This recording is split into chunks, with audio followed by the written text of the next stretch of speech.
Have you ever felt unsure about what someone really means when they talk to you, or found yourself wishing you could connect with people more easily, understand them better, and respond in a way that feels right? This is exactly what social intelligence is about, knowing how to read people clearly and how to respond in a way that builds trust, respect, and real connection. It's a skill anyone can learn, and it changes the way you experience relationships every day. In this video, we'll dive deep into how you can master this skill step by step. You'll discover how to listen beyond words, pick up on hidden emotions through body language, and ask questions that make people feel truly heard. You'll learn how staying calm under pressure keeps you in control, how to read social cues so you never feel lost in a conversation, and how speaking with clear purpose helps you influence others with honesty and confidence. We'll also explore how setting boundaries protects your peace and why empathy is the key to genuine connections. Finally, you'll see how a simple daily habit, reflecting on your social interactions, can speed up your growth and help you navigate every situation with ease. This isn't just theory. These are practical, easy-to-follow steps that anyone can apply right now. If you want to feel more confident in your conversations, build stronger relationships, and create a life filled with deeper connections, this video is for you. Stick around, and let's start building your social intelligence together, one simple skill at a time. Chapter 1. Master eye contact to build instant human connection. The first thing people notice about you isn't your words, it's not your handshake, it's not even your posture, it's your eyes. Before you say anything, your eyes already speak. Before someone trusts you, they look for safety in your gaze. Before a connection can begin, your presence must be seen through your eyes. Eye contact is not a trick or a tactic. It is a deeply human signal that says, I see you, I'm here. You matter. Most people underestimate how powerful this is. They look at others, but they don't truly see them. They glance, they dart their eyes, they avoid stillness. But the human soul is drawn to presence, and presence begins in the eyes. Social intelligence starts with mastering your presence, and your presence begins with eye contact. If you can't hold someone's gaze, you're not really showing up. And if you don't show up fully, people feel it immediately. You can't fake eye contact. You either offer attention or you don't. You're either connected or you're distant. And in today's world of distractions, real attention has become rare. That's exactly why it is so powerful.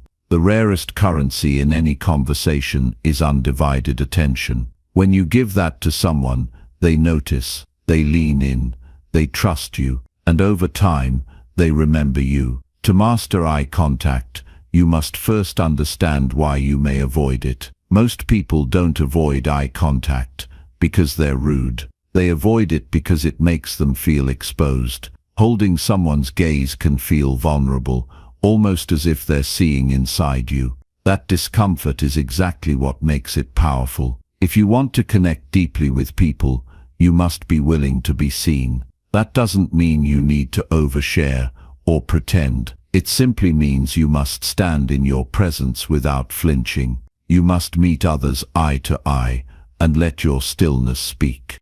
Eye contact isn't about staring. It's not about dominance. It's not about control. It's about connection. When you meet someone's gaze with calm, grounded energy, you are giving them a signal. I am safe. I am aware. I am present. That signal opens doors faster than any clever line or smile. People are tired of fast talk. They crave real connection. When you look someone in the eye with calm, honest attention, you offer them what the world rarely gives, presence without agenda. It begins with self-awareness. Notice how you use your eyes when you speak to someone. Do you look away when they speak? Do you scan the room, check your phone, or look at the floor? These little actions send powerful messages, even when unintentional. When someone is speaking and you look away, they feel it. When you don't meet their eyes as they talk, they feel less important. And when your gaze jumps around as you speak, it creates anxiety and tension in the other person. People mirror what they receive. If you offer calm, steady attention, people become calm and steady with you. If you offer anxious, distracted energy, people feel unsettled. Mastering eye contact means training yourself to be fully present in every interaction. That takes practice. Start small. When you speak with someone, try to hold their gaze a little longer than usual. Don't force it. Don't stare. Just be still. Breathe slowly. Pay attention to what they're saying. Allow yourself to care. Most people don't need solutions. They don't need advice. They just need to be seen and heard. Eye contact is how you begin that process. This is not just about confidence. It's about respect. When you give someone your full gaze, you're saying, "You are worth my time." That's rare. Most people only give half their attention because they are waiting for their turn to speak. They listen with impatience, but someone who can truly listen with their eyes becomes unforgettable. They don't need to dominate a room. They don't need to impress others. Their quiet focus makes people feel safe, and that is a rare gift. In every conversation, there is a window of opportunity. It's the moment when someone is deciding whether they can trust you. That moment is often silent. No words are spoken, but eye contact fills that silence. It becomes a bridge, and if you hold it with steady presence, the bridge becomes strong. If you break it with nervousness or avoidance, the bridge weakens. Social intelligence means being able to hold that moment, to meet someone where they are, to be with them, even if only for a few seconds, without retreating into yourself. Of course, eye contact must be adapted to the context. In some cultures, prolonged eye contact can be seen as aggressive or disrespectful. In others, it is expected. The key is to be sensitive, not robotic. Use your emotional awareness. Feel the energy of the moment. The goal is not to apply one rigid rule to everyone. The goal is to be more attuned, and attunement begins with curiosity. When you look into someone's eyes with real curiosity, not judgment or agenda, you start to feel what they're feeling. You begin to pick up on their emotional state. That's the essence of social intelligence. This awareness gives you power, not the power to control, but the power to connect. You will start to notice things others miss. The slight change in someone's expression, the hesitation behind their words, the spark of interest in their eyes, the flash of doubt. These tiny signals are everything, and they begin with your eyes being open, not just physically but emotionally. If you want to build deeper connections in your life, at work, in your relationships, in your family, it starts with learning how to see people, not to judge them, not to label them, but to see them as they are, without rushing, without performance, just with presence. You can practice this every day, with a stranger, with your partner, with your child, with your colleague. Before speaking, pause, look them in the eyes, allow yourself to notice their humanity, then speak. It changes everything. In moments of conflict, eye contact becomes even more important. When emotions are high, people often look away. They avoid eye contact to protect themselves. But if you can hold someone's gaze with calmness in that moment, you become the anchor. You lower the tension without words. You remind them, we are both human. We can handle this. That kind of strength is rare, and it's built through practice, not personality. You don't have to be extroverted or charismatic. You just have to be present. There are times when eye contact alone can heal. When someone is hurting and you don't know what to say, your presence is enough. Your eyes can say, I'm with you, I'm not going anywhere. That simple act can break through loneliness, fear, and sadness. Not through fixing, but through witnessing. Social intelligence is not about having all the answers. It's about learning how to be there without flinching. To train this, you must get comfortable with stillness. Sit in silence with yourself. Look in the mirror, hold your own gaze. If you can't look at yourself with compassion and calm, it's hard to offer that to others. The way you see yourself affects how you see others. If you judge yourself harshly, you will be more judgmental. If you are kind to yourself, your gaze will soften, your presence will change, and people will feel that. In social situations, eye contact becomes your compass. When to speak, when to pause, when to listen, when to step forward, when to step back. You don't need to overthink it, you just need to observe. Eye contact tells you when someone is engaged or drifting. It tells you when someone is open or guarded. And it gives you constant feedback, but only if you're paying attention. Most people miss this. They are lost in their thoughts, rehearsing their next words, stuck in self-doubt. You must be different. You must return to the moment, again and again, until presence becomes your default. When you walk into a room, let your eyes arrive first, not in a searching or aggressive way, but in a calm and grounded way.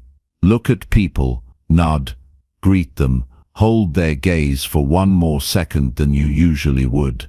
That extra second matters. It signals confidence. It invites connection. It builds trust. And it tells the world you are here, not hiding, not performing, just here. This skill will serve you for life. In interviews, in negotiations, in partnerships, in parenting, in love. People won't always remember your words, but they will remember how you looked at them, whether you saw them, whether you respected them, whether you truly met them in the moment. That is what lasts. That is what creates bonds that matter. And the most beautiful part is this. Anyone can learn it. You don't need to be born with charm. You don't need perfect words. You just need the courage to be seen. The courage to show up. The courage to hold someone's gaze and say, I'm not afraid of this moment. I'm here for it. That strength is rare, but it is within you. Practice it every day. Don't wait for perfect moments. Use the grocery store, the elevator, the dinner table, the office hallway. Every moment is an opportunity to see and be seen. Over time, this simple practice will change how people respond to you. They will feel your presence. They will open up. They will remember you. And you will begin to live from a deeper place, not because you learned a trick, but because you chose to show up fully. This is the art of eye contact. It is not about power. It is about presence. It is not about performance. It is about connection. Master this one habit, and you will begin to unlock every other part of social intelligence. Because when people feel seen, they feel safe. And when they feel safe, everything begins to change. Chapter 2. Listen deeply to understand people beyond their words. Most people hear, but few actually listen. There is a difference. Hearing is passive. It happens without effort. But listening, real listening, is active. It's deliberate. It requires full attention, humility, and patience. To understand someone beyond their words, you have to stop rushing to respond. You have to quiet the noise in your own head. You have to stop analyzing and start absorbing. You must train yourself to stop assuming and start noticing what people truly mean, not just what they say. People often speak in incomplete truths, not because they're dishonest, but because they don't always have the words for what they're feeling. Their tone, their pauses, their hesitations, those are part of their message too. If you're only focused on the words, you miss the truth. A person's true meaning is often buried beneath their surface expression. If you rush to speak, you miss it. If you think you already know what they mean, you close the door to discovery. The skill of deep listening begins by letting go of the need to be right, letting go of the need to interrupt, letting go of the impulse to fix, to judge, or to shift the conversation toward yourself. Listening is not a sign of passivity. It is a mark of emotional discipline. When you listen deeply, you are making a decision to understand someone else's world without trying to reshape it in your own image. That takes strength. Most people are so focused on proving themselves, they forget that real power lies in understanding. The person who listens well often has more influence than the one who speaks well, because being understood is one of the deepest human desires. When people feel understood, they open up, they let their guard down. They begin to trust, and from trust, everything else becomes possible. Collaboration, respect, growth. Deep listening is about being fully present, not just physically, but mentally and emotionally. It's about tuning into another person without drifting into your own story. That means not preparing your reply while they're talking, not judging their experiences through the lens of your own, not interrupting their silence because it makes you uncomfortable. Silence is not an absence. It's part of the communication. When someone pauses, they are often still processing what they feel. If you rush in, you steal that space from them. When you listen deeply, you allow people the space to understand themselves better just by speaking to you. You don't need to solve people's problems to support them. You need to witness them, to listen with such depth and sincerity that they feel validated, not corrected. Most people aren't looking for answers. They're looking for someone who won't look away from their pain or joy. Someone who won't try to fix or minimize what they're going through. When you listen with that kind of presence, you give them something most of the world never does: full attention without judgment. This is rare because most people have never been trained to listen this way. From a young age, we are taught to speak, to present, to persuade, but rarely to receive. To listen deeply, you must unlearn the habits of distraction. You must train your mind to stay with the other person's reality, even if it doesn't match your own. Especially when it doesn't match your own. That's where growth begins. Listening is not agreement, it's understanding. And understanding someone doesn't weaken your values, it strengthens your empathy. To improve your ability to listen deeply, begin with awareness. Notice how often you interrupt. Notice how quickly you shift a conversation back to yourself. Notice how often your mind wanders while someone else is speaking. These moments aren't failures. They are signals. They show you where your focus breaks. The more aware you become, the more you can catch yourself in those moments and return to the present. That return is the training. That return is how you build emotional stamina. Over time, you'll find that you can listen longer, with more depth, and with less internal resistance. Another key to deep listening is learning to reflect without assuming. When someone finishes speaking, don't immediately offer advice. Instead, try to reflect back what you heard. Say it in your own words. Not to prove that you were listening, but to clarify and confirm. When you reflect accurately, people feel safe, they feel seen, and they open up even more. This process deepens the connection and helps both of you reach the root of the issue. What often begins as a surface complaint reveals a deeper emotional truth if you stay with it long enough. Sometimes the most important parts of a conversation happen after the person stops speaking. In that moment of quiet, their emotions are still present. Don't rush to fill the silence. Stay there, let the moment breathe. You'll be surprised how often people say the most honest things when they feel no pressure to talk. Deep listening is not about controlling the conversation. It's about creating space for the other person to unfold. This skill becomes even more important in moments of conflict.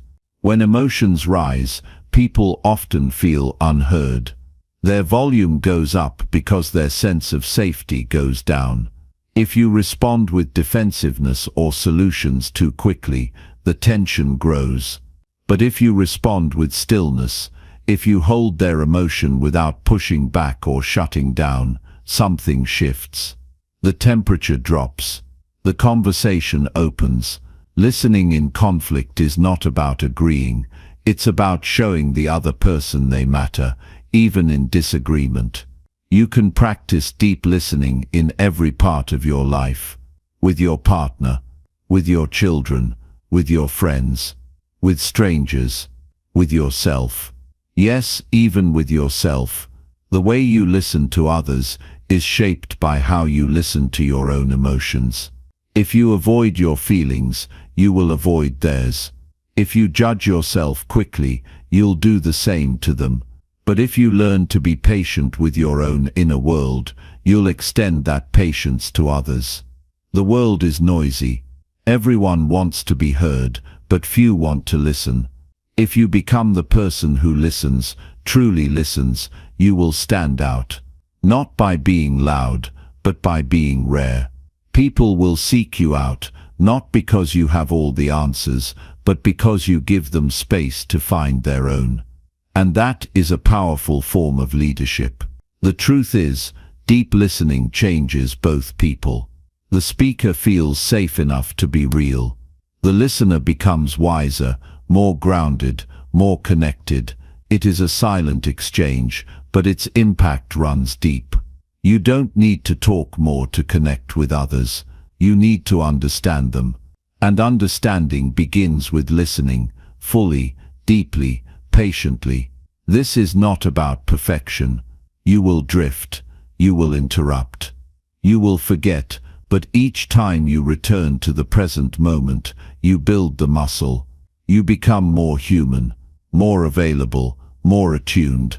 And in a world that moves fast and speaks loud, that kind of presence is transformative.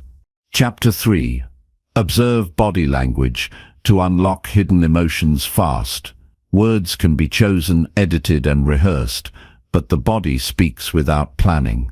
When someone is uncomfortable, excited, nervous, or holding something back, their posture, gestures and expressions often reveal the truth before they ever say a word.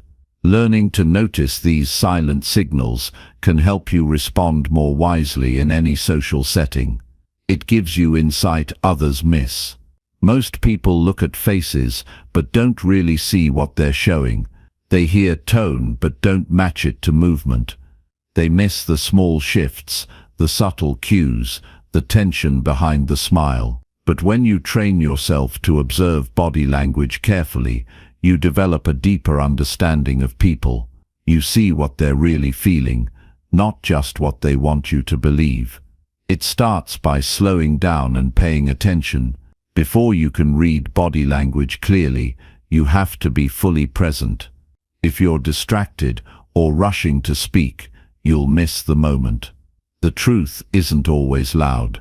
It's often found in the quiet moments, when someone's shoulders stiffen after a question, when their eye contact breaks as they answer, when they suddenly adjust their seating or cross their arms mid-conversation. These shifts aren't meaningless. They're emotional reactions the person may not even be aware of. But if you're paying close attention, they become clues. Everyone expresses themselves differently, so there's no single rule that applies to every situation. That's why it's essential to read body language in context. A person crossing their arms might simply be cold. Someone looking away could just be thinking.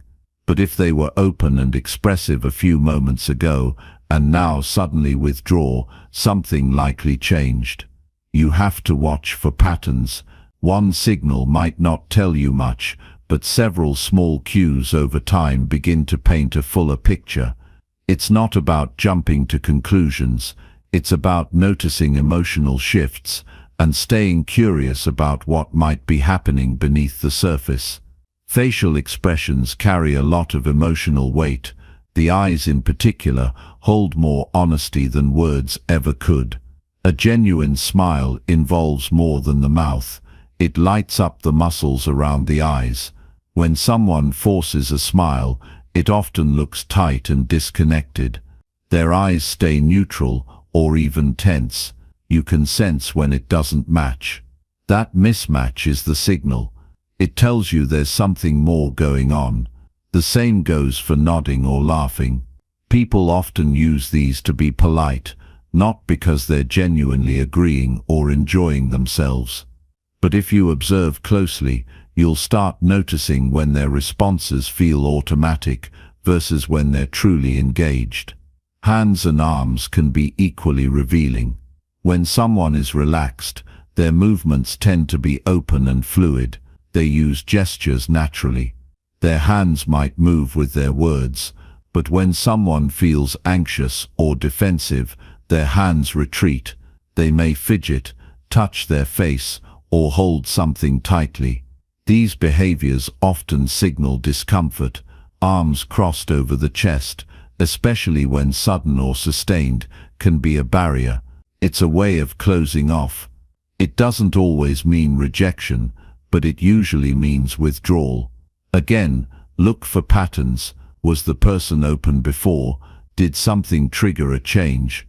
Did your words prompt the shift? Posture is another powerful indicator. The way someone sits or stands can reveal how secure or vulnerable they feel. A person who is confident tends to take up more space. They stand tall, shoulders back, chin level. Someone who feels uneasy might shrink in, pull back, or tilt their head downward. If you're in a group, watch who leans in and who pulls away. These movements reveal who is engaged, who feels excluded, and who might be waiting for a safe moment to speak. Sometimes someone may even lean away from the person they feel tension with, while leaning closer to someone they trust. Mirroring is one of the clearest signs of rapport. When people feel connected, they naturally begin to mimic each other's body language. It's not conscious, it happens automatically. If you shift your posture and the other person subtly mirrors it, that usually means they feel in sync with you. But if they keep their body turned away, or their gestures stay rigid and distant, that's a signal too. It suggests a lack of comfort or openness. Recognizing this can help you adjust your approach, slow the pace, or invite more space for connection. It's important not to become coldly analytical. Reading body language isn't about dissecting people like puzzles. It's about becoming more tuned in to their emotional world. That means you need to approach what you observe with empathy, not judgment. If you notice someone is uncomfortable, the goal is not to expose them but to support them. Maybe you ease the conversation, shift the topic, or simply give them more space to speak. The point is not to control the outcome, but to become more skillful in how you respond to what you see. Observing others begins with observing yourself. If your body is tense, others will pick up on it. If your expression is closed, people may hold back. Your own non-verbal signals are constantly shaping how people feel around you. This is why emotional self-awareness is so crucial. When you know how your emotions show up in your body, you can regulate them better. And when you're centered, calm and open, others sense it and respond in kind. Practice is what builds this awareness.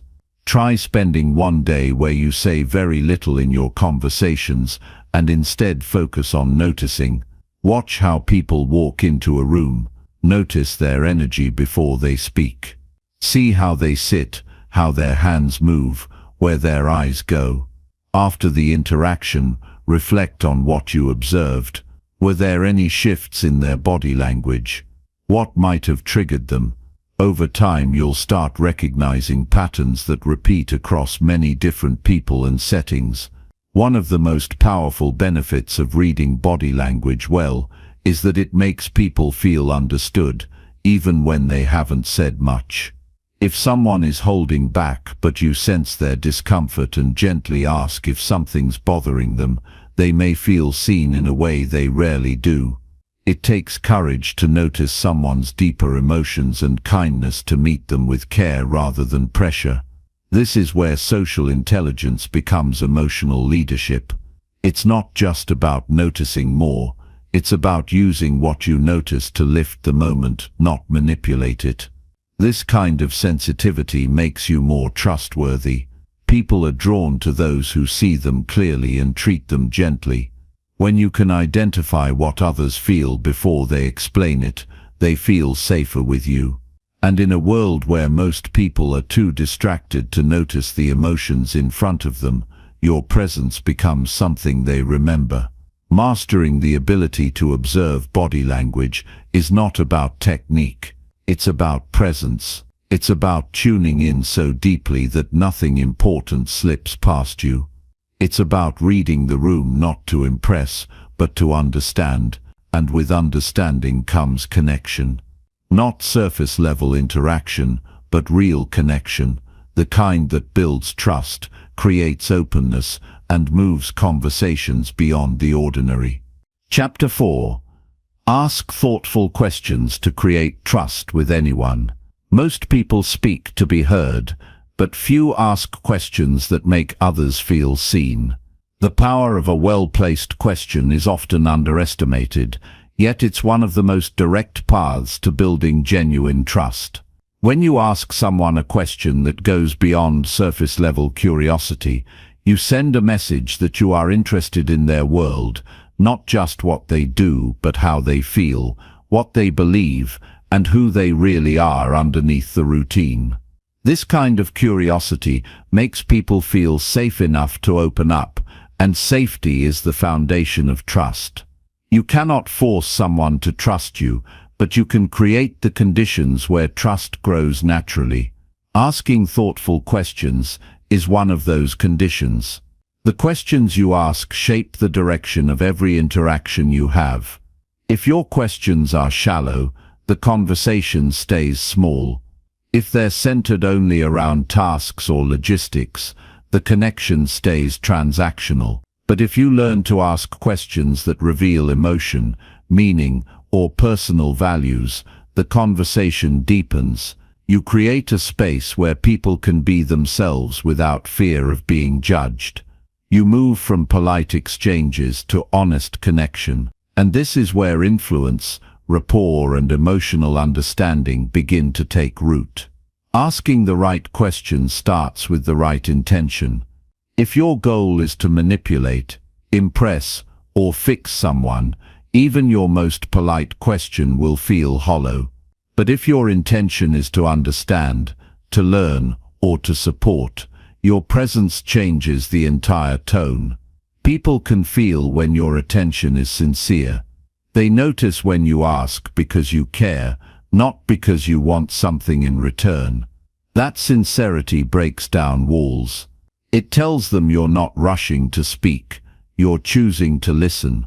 And in a world where everyone is in a hurry to be understood, being the one who seeks to understand is rare and powerful. One of the best habits you can build is slowing down enough to ask, "How are you really doing?" and waiting for the full answer. Don't fill the silence. Don't rush to relate. Just listen. Often the truth comes after the pause. The first answer is usually polite. The second, if you wait long enough, starts to reveal something more real. And when someone shares something vulnerable, even slightly, they are offering you a small piece of trust. Handle it with care. Don't rush to solve it. Just acknowledge it. That kind of response tells them it's okay to be human around you. That's what trust feels like. Avoid turning questions into traps. Questions like, "Why did you do that?" or "What were you thinking?" carry judgment. They put people on the defensive. Instead, shift your language to invite reflection, not blame. Ask, "What led you to that decision?" or "How did that feel for you?" These kinds of questions show respect for the person's experience. They create space for honest dialogue instead of shutting it down. When people feel they won't be punished for their truth, they're more likely to share it. Be specific. Asking "How was your day?" is polite, but vague. Asking "What was the best part of your day today?" or "Was there a moment that challenged you?" encourages more meaningful responses. Specific questions show that you're not just going through the motions, you're genuinely present, and you want to go deeper than routine answers. And if someone pauses to think, don't interrupt. Let them search for the words. Trust builds when people don't feel rushed or steered. They feel invited. Don't be afraid to ask questions that explore values, goals, or emotions. These topics often sit just below the surface, waiting for someone brave enough to ask. You might ask, "What's something you're proud of that most people don't know?" Or "What's been weighing on your mind lately?" Or "What's something you've always wanted to do but haven't started yet?" These kinds of questions can shift the entire direction of a relationship. They reveal what matters most to someone. And once you know what matters, you can relate with more honesty and intention. A thoughtful question often does more than spark a good conversation. It can help someone discover something about themselves. Many people carry thoughts they've never said out loud. When someone asks them the right question, it brings clarity. It makes something internal become real. And the person who asked the question becomes someone they remember, not because of brilliance, but because of presence. That's what asking the right question does. It tells the other person, "I see you," and it invites them to see themselves more clearly too. When someone shares something personal with you, how you respond matters just as much as the question you asked. Don't rush to make it about you. Avoid giving quick advice. The goal is not to fix, it's to connect. Respond with presence. Acknowledge what they said. Reflect a part of it back to show that you heard. Ask a follow-up question that gently explores what they just shared. That's how you show someone their words matter.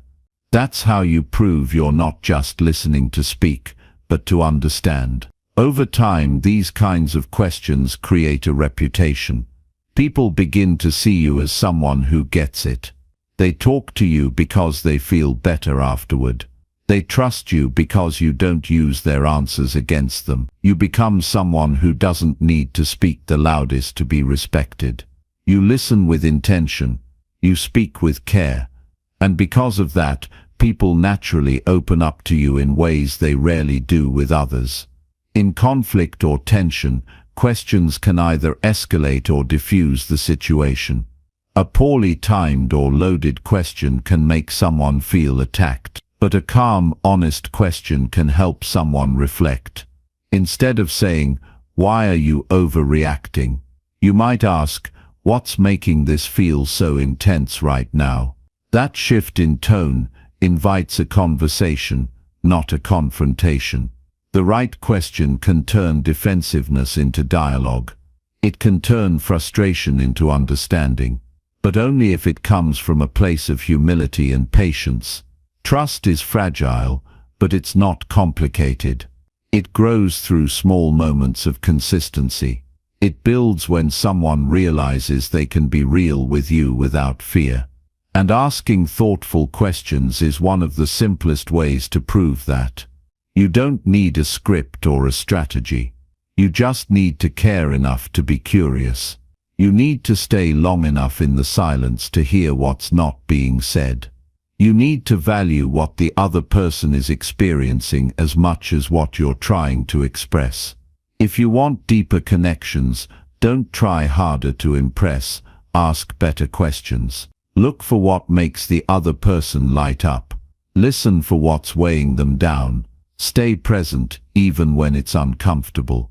And ask questions not to lead, but to learn. That's how trust is built. That's how you move from interaction to understanding.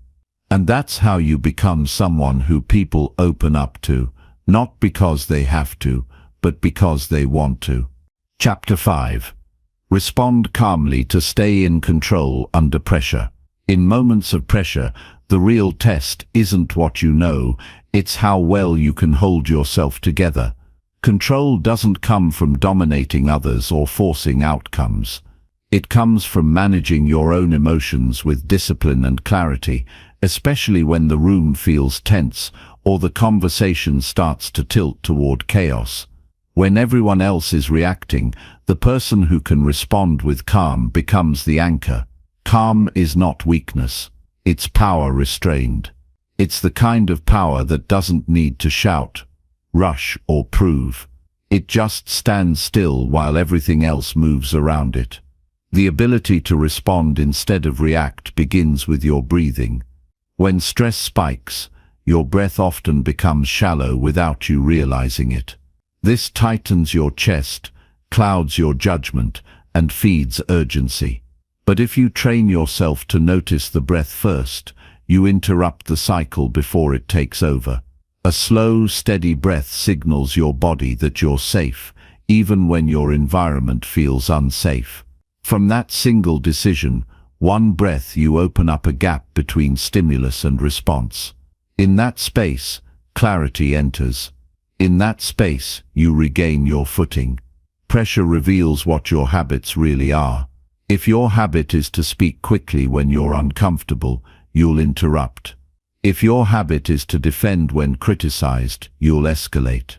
But if you've built the habit of pausing, of staying grounded when things heat up, you'll see options where others only see threats. The pause is powerful because it gives you a chance to ask yourself, what is the outcome I want? Instead of being driven by emotion, it gives you a moment to think, is what I'm about to say necessary, or is it just noise? That kind of self-awareness is rare, but it's what keeps relationships intact and reputations solid. Sometimes the best response under pressure is no response at all. Silence, used with wisdom, can communicate strength. It gives others the space to reflect. It diffuses tension that might otherwise spiral. When you don't react instantly, you show that you are not at the mercy of every trigger. You are choosing to act with discipline, and in doing so you shift the emotional tone. Others may not always notice it immediately, but over time they learn that your presence brings steadiness, not volatility. A calm demeanor doesn't mean you're detached. It means you've trained yourself not to let emotion take the wheel. You feel the same frustration, disappointment, or urgency that others do, but you've chosen to respond from your values, not your moods. Responding calmly isn't about bottling things up. It's about holding emotion in your hands long enough to understand it before releasing it. You might still speak firmly. You might still draw boundaries, but you do it with control, not with anger. And that makes all the difference. When someone attacks your character or criticizes your work unfairly, it's tempting to defend yourself immediately. But that's often when people say things they later regret. A better approach is to slow everything down. Let the other person finish. Take a breath, then respond with clarity, not emotion. You might say, I hear your concern. I'd like to understand more before I respond. That alone can shift the dynamic. It shows that you're not here to win a fight. You're here to solve a problem, and that earns respect.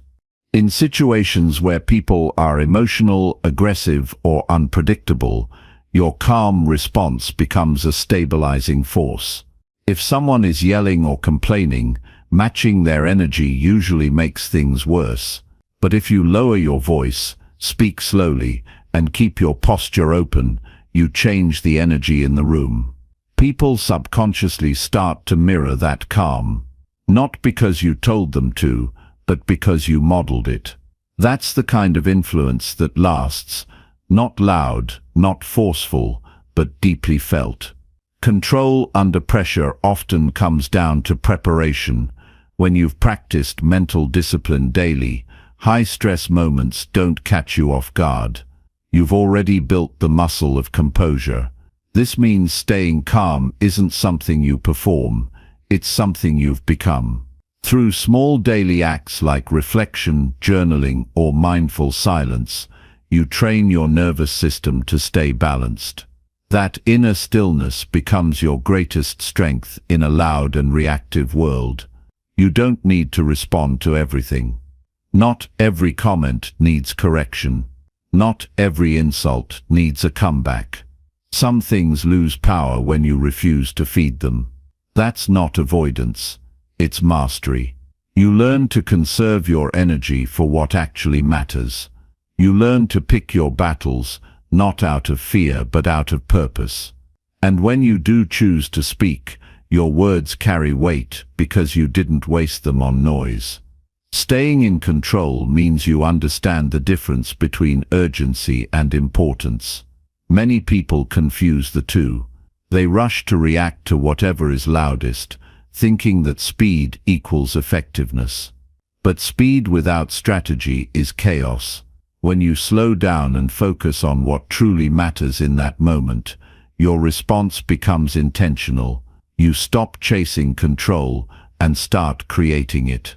That shift in perspective allows you to navigate difficult conversations, unexpected news, or public pressure with a clear mind. Every time you respond calmly, when it would have been easier to explode, you strengthen your identity. You prove to yourself that you're not ruled by impulse.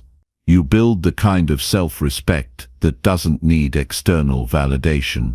Others may not always understand it in the moment, but they'll feel it.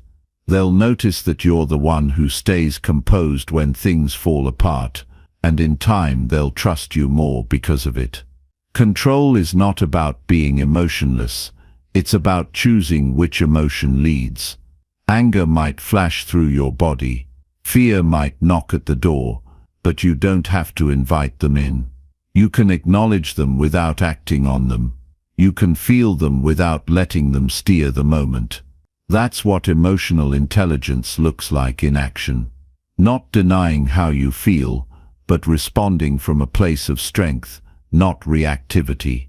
Staying calm under pressure isn't a personality trait, it's a skill, one that's built through daily practice, honest reflection, and consistent effort.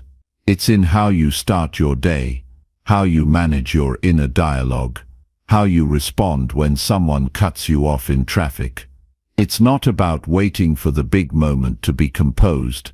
It's about becoming the kind of person who lives composed, so that when the pressure does rise, you don't have to find your strength.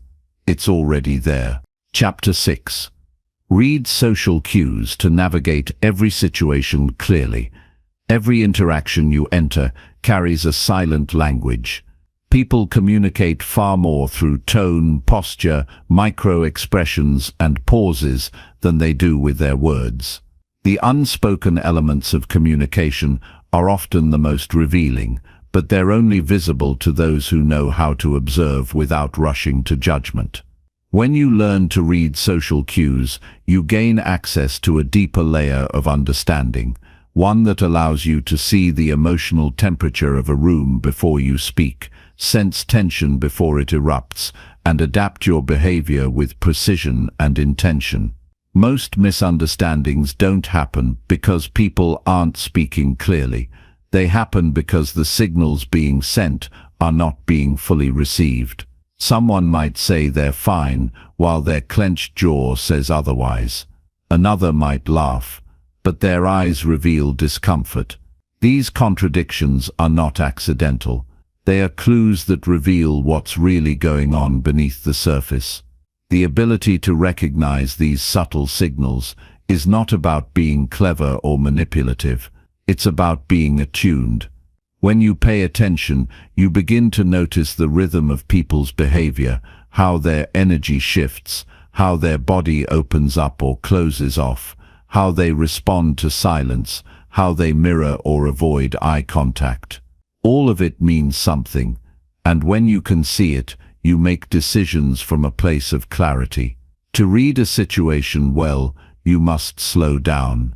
The faster you move, the more you miss. People who are always trying to fill silence, dominate the room, or speak without observing, lose access to important information. Slowing down doesn't mean being passive, it means being intentional. You watch how someone greets you. Do they lean in or hold back? You pay attention to where they look when they talk. You notice when their voice tightens or trails off. These small changes are signals. When you train yourself to notice them, you stop making assumptions and start seeing the truth of what's being communicated. Emotional awareness doesn't come from guessing, it comes from noticing patterns. A person who avoids eye contact when discussing a particular topic may be signaling discomfort. A sudden shift in posture during a conversation might reveal a trigger point. When you notice these shifts without reacting impulsively, you give yourself the ability to respond wisely. Instead of pushing forward, you might pause. Instead of confronting, you might inquire. This responsiveness builds trust because it shows the other person that you're listening not just with your ears but with your presence. Social cues are everywhere, in meetings, in family gatherings, in passing interactions at the store. The challenge is not that they're hard to find, it's that most people are too distracted or self-focused to see them. When your mind is busy preparing your next sentence or replaying a previous mistake, you miss what's right in front of you. But when you center yourself, silence the noise in your mind, and tune in fully, you start to notice what others overlook. You begin to sense when someone needs space, when they're open to connection, or when something they're not saying is weighing heavily on them. That awareness gives you the advantage, not to manipulate, but to navigate wisely. A major part of reading social cues is learning to interpret context. The same gesture can mean different things depending on the situation. Crossed arms might indicate defensiveness in one setting, or simply comfort in another. Silence might mean reflection or discomfort. Understanding context means asking yourself, what's happening around this moment? What might this person be feeling based on what just occurred?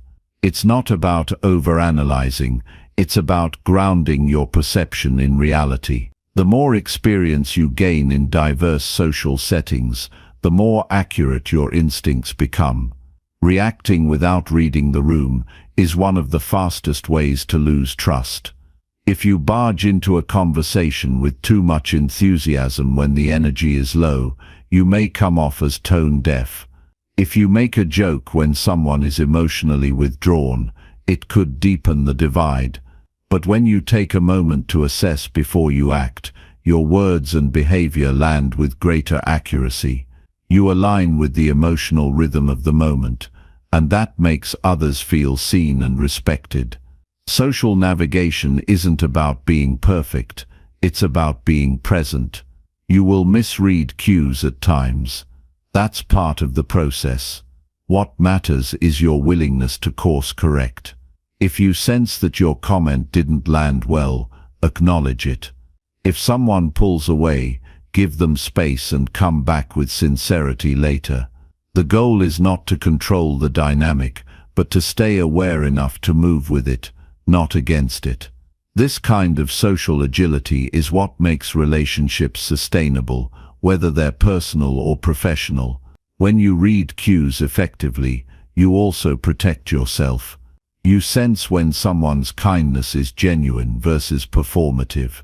You pick up on passive aggression instead of taking every word at face value. This discernment allows you to navigate toxic environments with less damage. You no longer waste energy on people who are not emotionally honest. You stop trying to force connection where there is no openness. You conserve your emotional resources and give them where they're received with respect. Sometimes, the most important social cue is the one your gut picks up on before your mind catches up. You walk into a room and feel tension. You shake someone's hand and something feels off. You can't explain it in the moment, but your body senses it. Don't ignore those signals. They are part of your awareness. They may not always give you the full story, but they alert you to look deeper. Over time, the more you trust your observations, the sharper your perception becomes. Being socially intelligent doesn't mean trying to be liked by everyone. It means understanding people well enough to choose your response wisely. Some situations call for assertiveness, others for compassion. Some moments require silence, others require honesty. When you understand what others are signaling, you can give them what they need, or protect yourself when necessary. You stop guessing and start connecting. Mastery in reading social cues is built through practice. It grows each time you walk into a conversation with curiosity rather than assumption. It sharpens each time you observe without interrupting. It deepens each time you ask yourself, what's not being said here? Instead of rushing to speak or take control, you begin to listen with your whole being. And when you do speak, your words are grounded, thoughtful, and aligned with the emotional reality of the moment. With time, people will begin to notice that you're different. They'll feel more comfortable around you, even if they can't explain why. They'll trust you with more, open up more freely, and respect your insight, not because you said more, but because you saw more.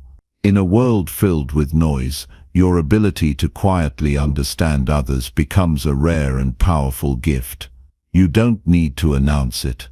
You simply become someone others naturally look to, not because you have all the answers, but because you always seem to understand the question behind the words.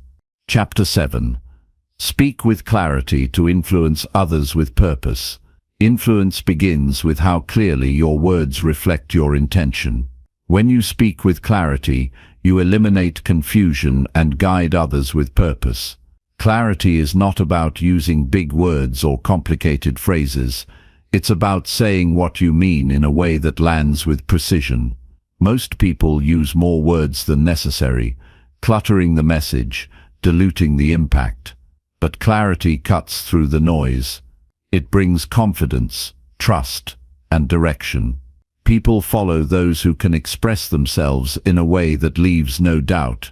In every conversation, there is a choice: speak to impress or speak to connect.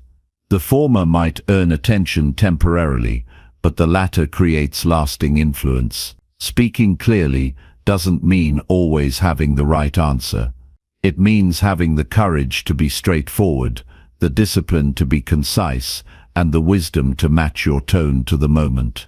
When you say only what's needed, and say it in a way that others can immediately understand, your words gain strength. The foundation of clear speech is clarity of thought. If you don't know what you believe, your words will wander. If your message is tangled in uncertainty, listeners will sense it. Before you speak, you must first understand your own perspective. This takes discipline, asking yourself, what am I really trying to say? What matters most here?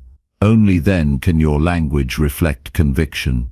People are drawn to those who communicate with intention because it gives them direction in a world that often feels scattered. Purposeful communication also means considering how your words land on others. Not just what you say, but how you say it. You can deliver truth gently or harshly. You can offer insight with humility or arrogance. Your tone carries emotion. Your rhythm builds or breaks trust. Your pauses allow space or signal discomfort. Speaking clearly means taking responsibility for the entire message, not just the content, but the feeling behind it. When you speak with purpose, you make every word count. You avoid exaggeration. You choose words that match the reality of the situation. Instead of saying always or never, you speak in specifics. You stop hiding behind vague language and instead express your thoughts in ways that others can follow and engage with. This brings people closer to your ideas because they can finally see what you see. They're not guessing, they're understanding. A powerful communicator doesn't rush. They know that silence, when used wisely, can speak louder than noise. A pause before a key message gives it weight. A moment of silence after a difficult truth allows it to land. Speaking with clarity isn't about being fast, it's about being effective. You don't flood the conversation. You direct it. You don't aim to dominate. You aim to be understood. And in doing so you gain the kind of respect that isn't demanded, it's earned. Clarity also means being honest. Not brutal, not insensitive, but honest. People trust those who don't sugarcoat reality yet still manage to speak with compassion. They respect the ones who tell the truth in a way that preserves dignity. When you choose honesty without cruelty, your words carry integrity. Others begin to listen not because they have to, but because they want to. Your voice becomes one they turn to when they need guidance. Influence grows when your message is tied to value. If your words bring insight, direction, or peace, people remember you. But if your speech is full of noise, complaints, confusion, self-interest, your presence fades. When you speak clearly, others don't have to work to understand you. They feel relieved because communication becomes easier, not harder. You give them certainty in a moment that might otherwise feel uncertain. Part of speaking clearly is knowing your audience. Not every word should be spoken the same way to every person. You don't adjust your integrity, you adjust your delivery. With a child, you simplify. With a team, you align. With a friend in pain, you soften.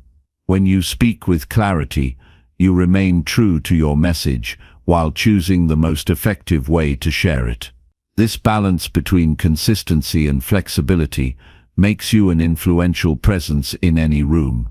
Clear communication also builds internal peace. You stop over-explaining. You stop second-guessing. You say what needs to be said and move forward. This gives you the ability to live with intention. You're no longer trapped in circular conversations or weighed down by misunderstandings. You carry fewer regrets because you've learned to say what matters before it's too late. You bring order to your relationships because your words are aligned with your values. In high-pressure situations, clarity becomes even more powerful. When emotions run high and chaos threatens to take over, the one who speaks calmly and clearly becomes the anchor. You don't have to raise your voice to lead. You don't need to out-talk others to earn attention. Your presence speaks through your consistency. Your tone brings calm, your message brings direction, and your delivery commands trust. In this way, clear speech becomes a form of quiet strength. Clarity requires courage. It's easier to hide behind vague words or say what others want to hear. But clarity demands that you speak what you truly mean, even when it feels uncomfortable. This doesn't mean being confrontational, it means being transparent. When you express your needs, set your expectations, and communicate your limits with clarity, you protect your peace. You stop waiting for others to read your mind. You give them the information they need to relate to you truthfully. To speak with clarity, you must listen with care. If you want your message to resonate, you must understand where the other person is coming from. You don't speak in a vacuum. You speak into a relationship, into a moment, into a context. When you listen first, you earn the right to speak into that space with impact. Your words are no longer generic, they're relevant, and relevance is one of the most powerful tools of influence. Speak clearly not to sound smart, but to serve. The purpose of communication is connection, not performance. When you let go of the need to impress and focus instead on the need to be understood, everything changes. You become more relatable. You draw people in. You invite them to engage with you rather than feel pushed away. This is the kind of influence that builds teams, strengthens families, and changes lives.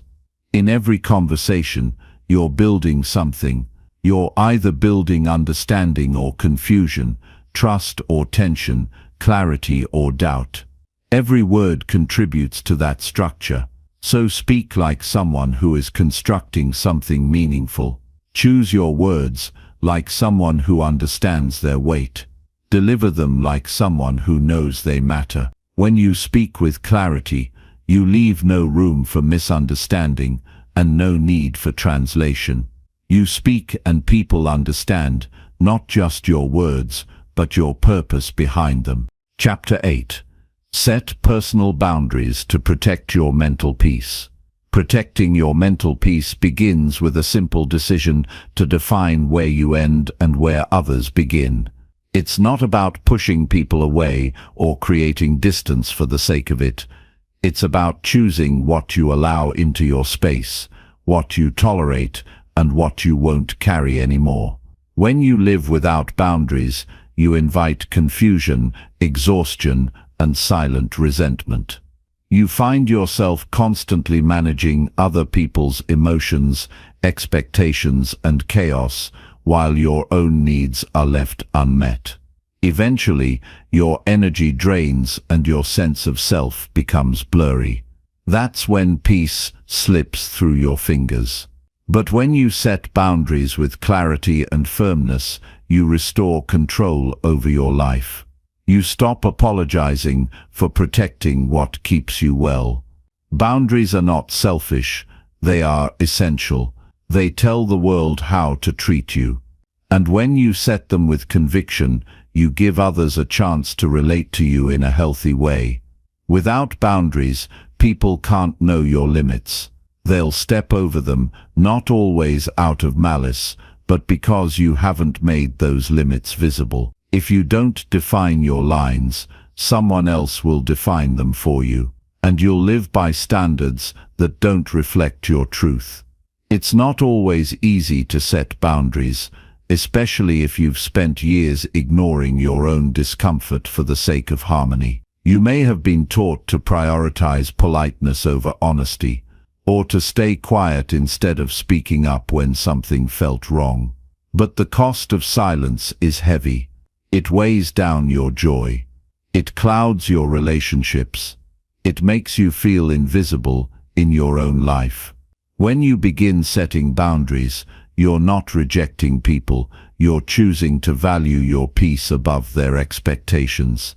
There's strength in being able to say no without guilt. Not every invitation deserves your time. Not every conflict needs your energy. Not every request is yours to fulfill.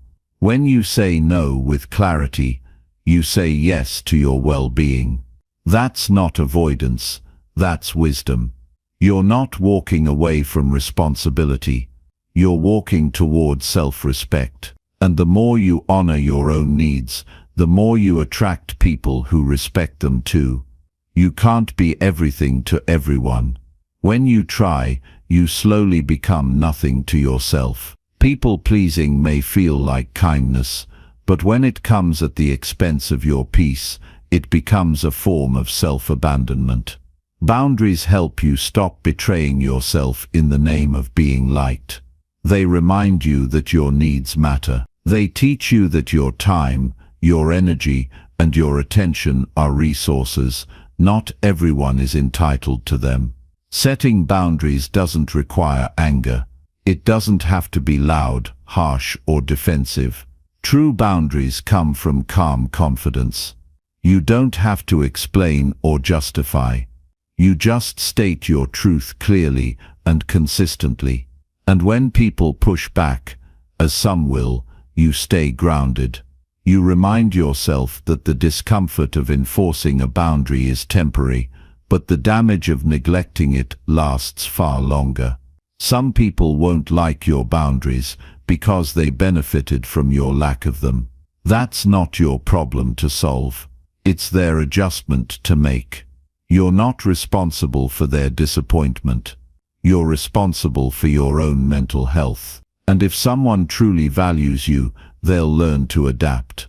They'll respect your limits instead of testing them. They'll meet you where you are, not where it's convenient for them. Boundaries also help you choose your priorities. When you know what you're protecting, decisions become easier. You stop saying yes out of fear and start saying yes from alignment.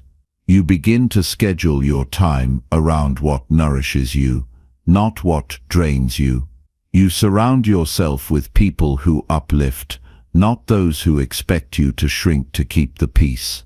Your environment becomes an extension of your values, not a battleground of constant compromise. There's a quiet freedom in living with strong boundaries. You no longer live in reaction mode. You stop feeling like life is something that happens to you and start feeling like something you're shaping. You create space to rest, to think, to grow. You no longer need to over-explain yourself. You no longer fear disapproval. Your identity becomes rooted in your choices, not in your ability to keep everyone happy. Setting boundaries also deepens your relationships. It might sound counterintuitive, but distance doesn't always create disconnection. It creates clarity. It helps both you and others see what's healthy, what's fair, and what's sustainable. When people know where you stand, they know how to stand with you. There's no guessing. There's no pretending. And if they can't accept your limits, you learn something important about their role in your life. You teach people how to treat you by what you allow, what you stop, and what you reinforce. When you tolerate repeated disrespect or dismissive behavior, you send the message that it's okay. But when you calmly step back or speak up, you shift the dynamic. You reclaim your voice. You make it clear that your peace is not negotiable. You don't have to argue to do this. Your actions speak. Your consistency speaks. Your refusal to betray yourself speaks louder than any explanation ever could. Boundaries also help you see your own patterns more clearly. You begin to notice where you overextend, where you ignore red flags, where you abandon your own feelings for the sake of comfort. You learn to pause before reacting. You ask yourself, is this mine to carry? You stop absorbing other people's stress. You begin to feel the difference between being supportive and being sacrificed. Protecting your peace is not a one-time act. It's a daily choice. There will be moments when you're tempted to revert, to fall back into old patterns of saying yes when you mean no, of staying silent when you're hurting. But the more you practice, the more natural it becomes. Your nervous system begins to feel safe in the presence of truth. You stop flinching at your own boundaries. You learn that the discomfort of growth is far better than the quiet suffering of staying small. Peace is not found in the absence of others. It's found in your ability to remain yourself in their presence. And boundaries are the guardrails that keep you from losing yourself. They give you the strength to show up fully, without resentment or regret. They remind you that it's not your job to manage other people's reactions. It's your job to live in alignment with what keeps you mentally and emotionally whole. Every time you set a boundary, you tell yourself, I matter. You reinforce your self-worth. You make your inner world a priority instead of an afterthought. You stop waiting for others to treat you better and start treating yourself with the respect you've always deserved. And in doing so, you become the kind of person who moves through life, not with fear, but with clarity. Not with guilt, but with grace. Not with exhaustion, but with peace. Chapter 9. Practice empathy to connect with others authentically. Reflection is the quiet, powerful tool that turns everyday experiences into lessons for growth. It is more than just thinking back on what happened. It is a deliberate act of examining your interactions, emotions and reactions to gain clarity and insight. When practiced daily, reflection sharpens your social awareness, allowing you to navigate relationships with greater ease and understanding. This habit transforms routine encounters into opportunities for improvement, making each day a step forward in mastering the art of connecting with others. To reflect effectively, it begins with pausing at the end of your day to revisit your social experiences without judgment. Instead of rushing to conclusions or brushing things aside, commit to honestly reviewing how you engaged with people. What moments felt natural and fluid? When did misunderstandings arise? Which conversations left you feeling connected and which caused discomfort? These questions open a window into patterns that often go unnoticed amid the busyness of life. Reflection cultivates awareness of your own behavior. Often we repeat habits that undermine communication without realizing it. Perhaps you notice a tendency to interrupt, to dismiss others' feelings, or to avoid difficult topics. Becoming conscious of these patterns is the first step toward change. It requires honesty and courage to admit where improvements are needed, but this self-awareness is the foundation of social intelligence. Without it, growth remains stalled. Beyond observing your own actions, reflecting daily enhances your ability to read others more accurately.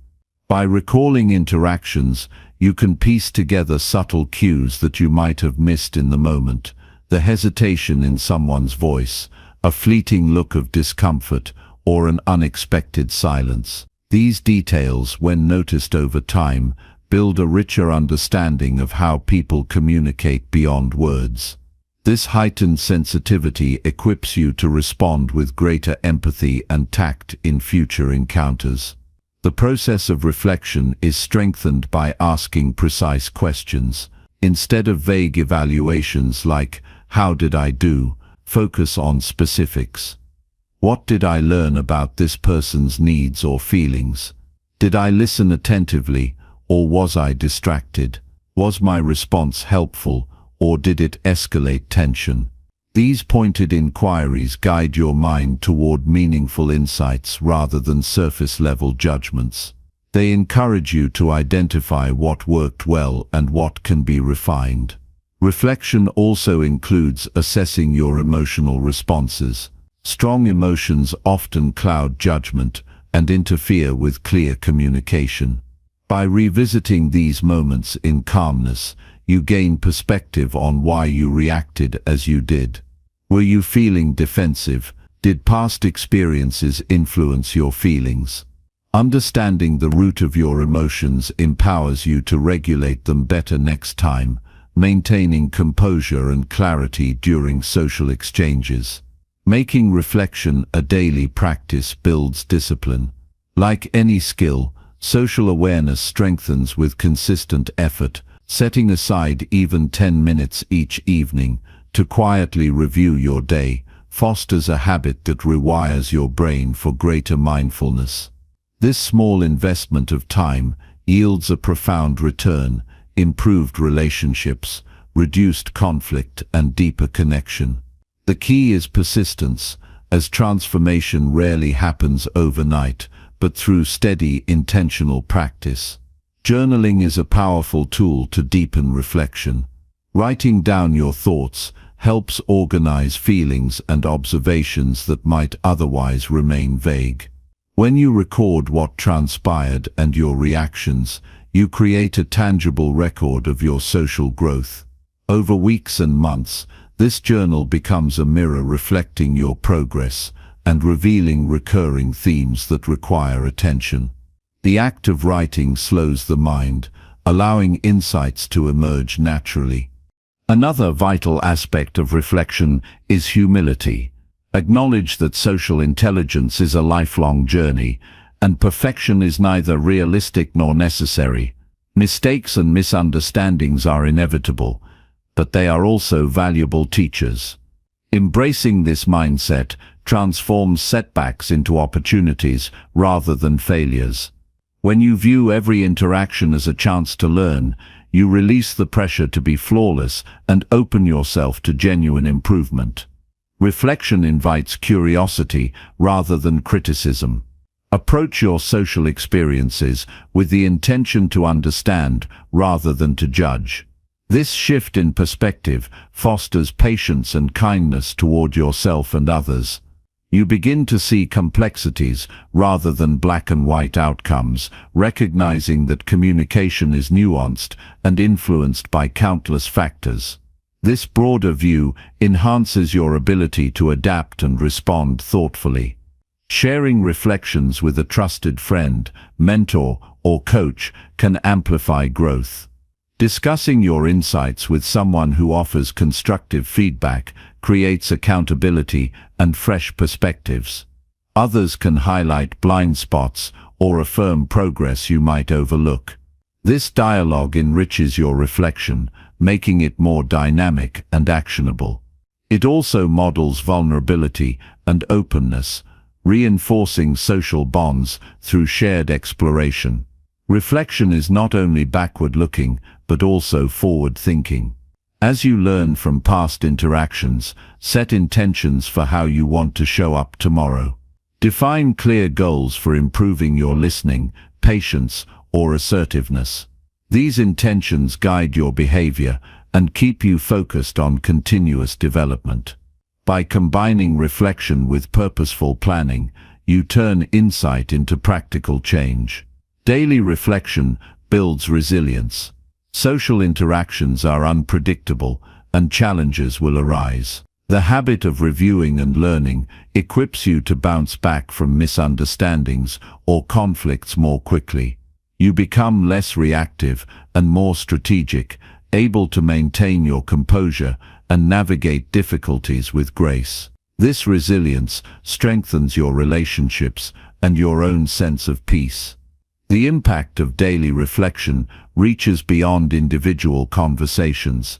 It enhances your overall emotional intelligence, sharpening self-awareness, self-regulation, motivation, empathy, and social skills. These interconnected abilities create a foundation for success in both personal and professional spheres. You become more adaptable, persuasive, and supportive, qualities that inspire trust and respect. Reflection also deepens your sense of purpose in social interactions. Instead of drifting through conversations passively, you engage with intention and clarity. You understand that every connection is an opportunity to build trust, share kindness, and influence positively. This awareness elevates your presence, making your interactions more meaningful and fulfilling. The practice encourages mindfulness, the art of being fully present. When you reflect regularly, you cultivate a habit of paying attention not just after the fact, but also during interactions. This awareness helps you catch yourself when distracted or disengaged, allowing you to course correct in real time. Mindfulness enhances the quality of your connections, fostering genuine rapport and mutual understanding. Ultimately, daily reflection is a commitment to self-mastery. It aligns with the Stoic principle of examining one's life to grow in wisdom and virtue. By consistently scrutinizing your social behavior and mindset, you sharpen your character and deepen your relationships. You become the master of your social world rather than a passive participant, steering your life with intention and insight. In this pursuit, patience is essential. Social intelligence is not a destination, but an evolving process. Each day's reflection adds a brick to the foundation of your growth. Over time, these small, deliberate steps accumulate into profound transformation. Your ability to read people, respond wisely, and build meaningful connections expands, enriching every aspect of your life. Reflection, when practiced faithfully, becomes a powerful ally. It turns the ordinary into the extraordinary, revealing lessons hidden in plain sight. It guides you to better understand yourself and others, creating harmony and confidence in your social interactions. This quiet habit, nurtured daily, unlocks the full potential of your social intelligence and leads to lasting success. Chapter 10. Reflect daily to improve your social awareness fast. Reflection is one of the most underrated skills we can develop to deepen our understanding of ourselves and others. When done consistently, it accelerates social awareness and sharpens emotional intelligence in ways that feel almost effortless over time. It doesn't require special tools or complicated methods, just the willingness to pause and look inward regularly. The power lies in turning everyday social interactions into lessons for growth, making the subtle art of connecting with others clearer and more natural. Every day offers countless moments that shape how we relate to those around us, but many pass unnoticed because we don't take time to review them consciously. Reflection calls for a deliberate slowing down, creating a space to revisit what happened, how it felt, and what could be done differently next time. This practice reveals patterns in behavior that often escape our attention in the rush of daily life. By identifying these trends, we begin to recognize the impact of our actions and choices on relationships, and that awareness is a crucial step toward improvement. This habit opens the door to honest self-examination. We learn to recognize when we may have reacted impulsively or failed to listen fully. It shines light on moments when misunderstandings arose, not because of others, but because of our own blind spots. Realizing these nuances fosters a sense of responsibility for our role in social exchanges. It encourages humility, reminding us that growth requires admitting we don't always get it right and being willing to adjust.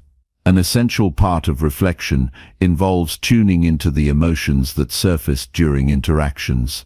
Emotions can cloud judgment or provide valuable signals. By reviewing what we felt, whether frustration, excitement, anxiety, or joy, we gain insight into how feelings influence our communication style. This awareness helps us manage emotional reactions more skillfully going forward, preventing missteps caused by unchecked impulses. Reflection also improves how we interpret others. Social cues like tone, gestures, and facial expressions may initially seem confusing or easy to overlook. But when we intentionally revisit conversations, we notice these signals with greater clarity. This process builds empathy as we begin to understand people's unspoken feelings and needs. Over time, our capacity to read social dynamics strengthens, making interactions smoother and more meaningful. The value of reflection multiplies when paired with focused questions. Instead of simply thinking, "How did I do today?" ask, "Where did I truly listen?" or "When did I lose patience?" Specificity guides the mind to uncover actionable insights rather than vague feelings. This sharpens your ability to learn from experience and prepares you to respond differently in similar future situations. Keeping a journal enhances this process significantly. Writing down observations, emotions, and lessons cements them in your memory and makes abstract reflections concrete. It also tracks your progress, revealing shifts in awareness and behavior that might be invisible day to day. A journal becomes a personal coach, encouraging continuous refinement of social skills through regular feedback. Daily reflection fosters greater mindfulness during real-time interactions. When the habit of reviewing past encounters becomes routine, it influences how you engage in the moment. You become more present and attentive, catching yourself if distracted or reactive. This mindfulness improves your ability to listen deeply, respond thoughtfully, and stay calm under pressure. The ripple effects of this practice extend far beyond individual conversations. Social awareness developed through reflection enhances confidence and authenticity. You stop second-guessing your words or actions and trust your intuition more. This clarity inspires others to open up and connect, creating a positive cycle of genuine communication. Reflection also strengthens resilience in social settings. Interactions do not always go smoothly.